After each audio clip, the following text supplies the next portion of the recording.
Welcome back. Wow, that didn't come out right because my throat's a bit dry. And that's a problem in Japan. It is, I don't think it's horribly cold, but of course it's chilly. Like right now, let's see, what's the temperature? In Yokohama, it's currently 36 degrees. What's the temperature Celsius? 0 degrees Celsius is equal to 32 degrees Fahrenheit. Thank you, but what's the temperature right now in Celsius? That's probably too long. What's the temperature Celsius? 0 degrees Celsius is 32 Thank you. degrees Okay. Fahrenheit. Anyway, it's not telling me audibly, but it says on my screen behind the camera that it's 2 degrees. So right now it's 2 degrees outside, and it's probably definitely under 10 degrees here inside. I don't have my space heater on at the moment, but it's dry. The winter months are dry, and my throat gets dry, and I'm a teacher, and my school is dry. The lobby area has some humidifiers that keep the lobby area a little bit more comfortable, but it is dry. So my throat gets dry. And one thing I've noticed, when it's dry, I first really noticed this, maybe 8 or 9 years ago. Something really shocking happened. In the morning I woke up and I felt like I couldn't swallow, like something was in the back of my throat that I just couldn't swallow. I drank a lot of water, but it wasn't working. Looked in my mouth, and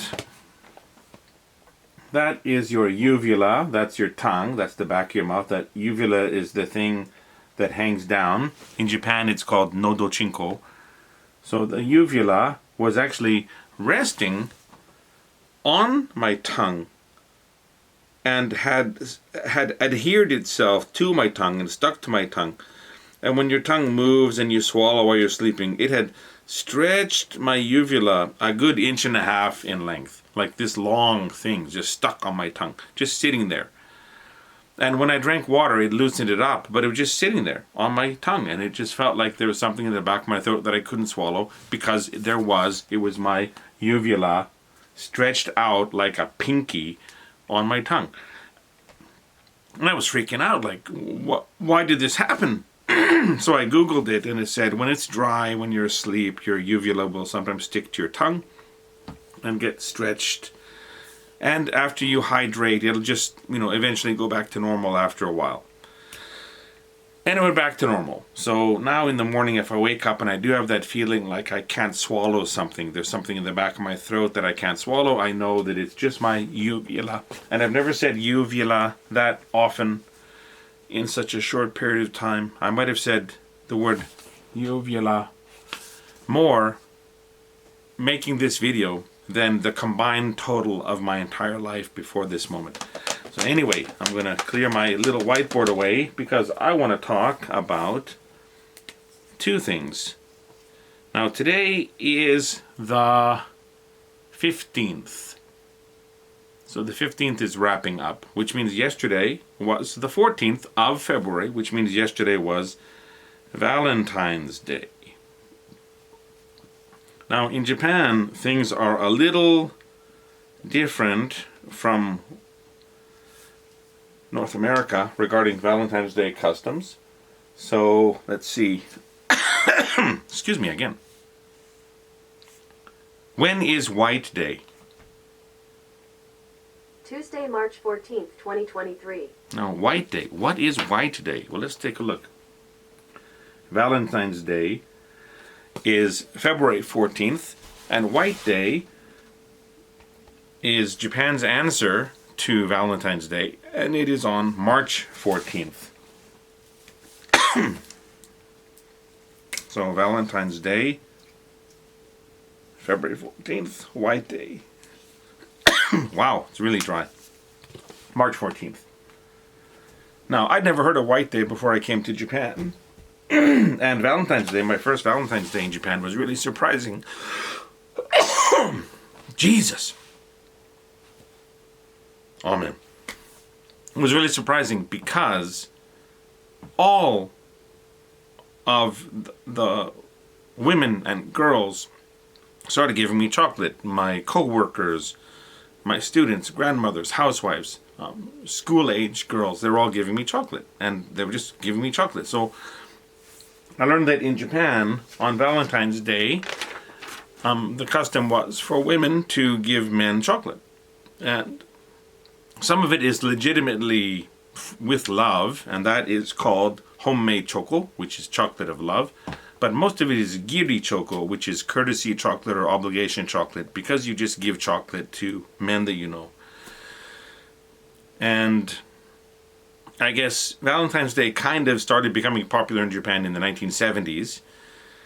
And that's just around when the bubble economy was kicking off, and I think people had a lot of disposable income. So confectionery companies just pushed this idea as this new custom. But it was from women to men. It was one way. And romance optional. So I just had these armloads of chocolates.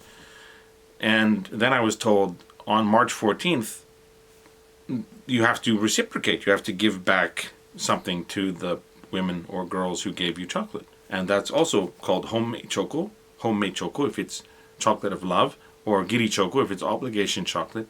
Now, White Day kicked off in 1978. That's when it started. And it was just promoted as this answer to Valentine's Day. This is the time for men to step up and, return this favor to the girls and reciprocate the act. So I just made a list of everyone who gave me chocolate, and I made sure that I bought some candy or something to give back to them. And I was told that White Day is about giving candy, and Valentine's Day is about giving chocolate. So it's just an odd thing to find. So I've heard that it's spread to other nearby countries, but of course this is just confectionery companies promoting this as some kind of, custom, so that they can increase their sales at certain times of the year. And that's kind of how Valentine's Day started in the first place. That's how Mother's Day was hijacked by department stores, and Father's Day was created as an answer to that. These are just artificially constructed shopping opportunities. I guess the most recent example would be things like Black Friday. So Black Friday is this huge event now, and Cyber Tuesday, Cyber Monday, I don't even know. So they just make these events where things are going to be on sale so they can increase their revenue during certain periods of the year. These days, it's changed a lot. Girls and women, don't really give chocolate that much anymore. The girls might pool together and buy some bulk chocolate that can be shared among the men in the office, rather than giving individual chocolate to each man, if they give anything at all. A lot of the teenage girls I teach, they'll get together with their classmates and have parties where they make their own homemade chocolate and then eat it all. It's not for boys, it's just for them. And considering the number of girls' schools in Japan, who would you give chocolate to anyway, except for just a little handful of male teachers? So anyway, this has been a little bit eclectic. My uvula stuck to my tongue and stretched out like my pinky, shifting into Valentine's Day and White Day culture in Japan. So just thought I'd get out a little video for this week. I didn't get anything put together on the weekend. I was pretty unmotivated, but I want to make sure I get something out at least once a week, hopefully more. So this is what I'm offering. So if you don't know about Japan, now you know how White Day works, what White Day is, how Valentine's Day works here.